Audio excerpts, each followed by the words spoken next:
Hey Christian, let's go over your paper. I think you have a really good paper. When I go through your essays to grade them, I first look at the length and check you're good. I look at your format, check you're good. Look for the thesis paragraph, and I've seen this a bunch, so I knew that you had your thesis paragraph here.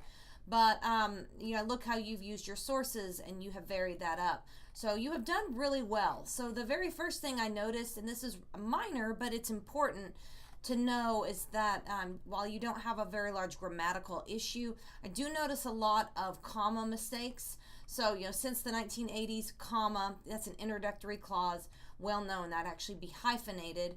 Let me find another one.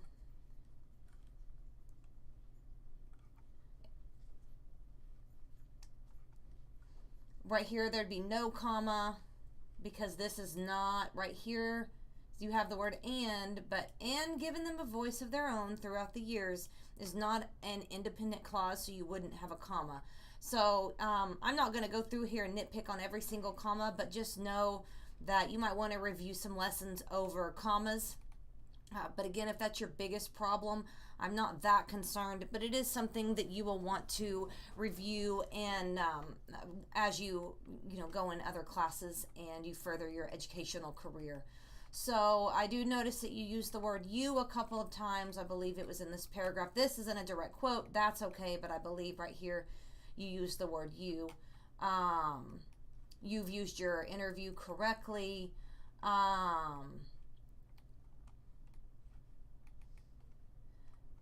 Let's come down here.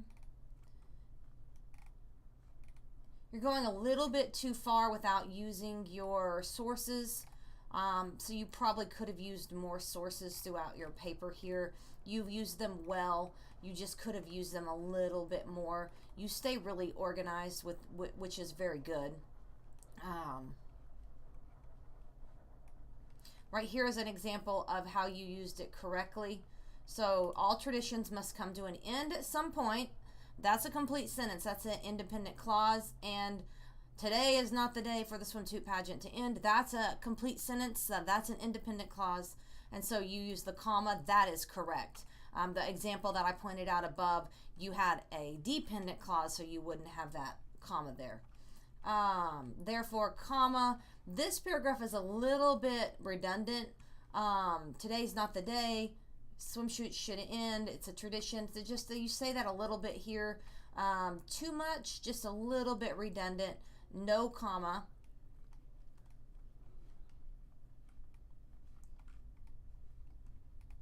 Come down here. I don't see any page numbers. So that's important to do.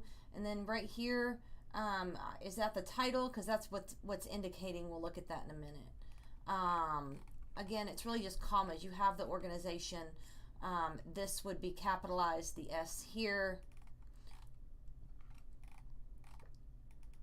And that was not the title. So you put that girl's name in quotation marks, but that wasn't the title and that wasn't the author. And so you would want to make sure that you're using that correctly. So it would be, and you don't use italics and quotations. So this would be quotes, and then this. So in that one where you put that girl's first and last name, you would put the author or the title of the article here.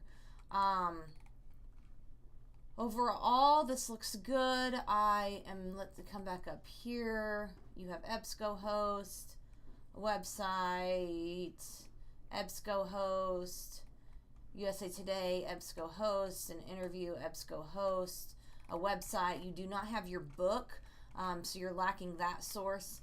Overall, this is a really strong paper, and I hope this helps. And if you have questions, let me know.